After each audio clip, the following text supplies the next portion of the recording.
Председатель правительства Владимир Сластенин подвел небольшие итоги работы ответственных служб в новогодние праздники. Сработали все службы, и технический, и штаб. Значит, глава выражает благодарность всем, кто работал в праздничные выходные дни.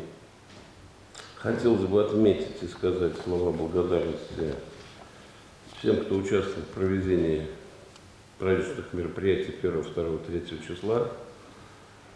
Минкульт, спасибо большое за организацию, Минспорт, что все так организовали там, Игорь Анатольевич, службам УВД, наверное, все, кто организовывали вот эту безопасную детскую елку.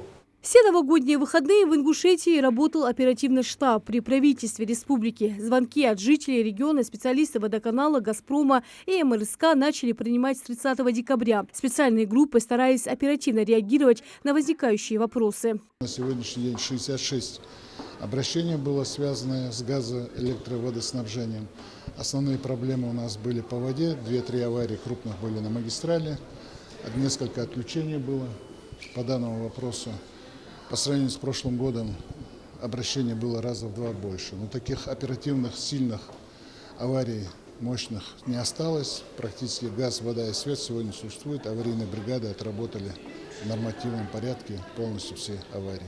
Собравшиеся рассматривают второй вопрос повестки совещания о предварительных итогах реализации в Ингушетии указа президента России о национальных целях и стратегических задачах развития до 2024 года и федеральных программ. Об этом подробно рассказал начальник управления по организации проектной деятельности администрации главы правительства региона Беххан Мальсагов. По госпрограммам, это те средства, которые у нас реализуются в рамках государственных программ. Общий объем средств на 2023 год составлял 11 миллиардов 706 миллионов. Все средства законтрактованы.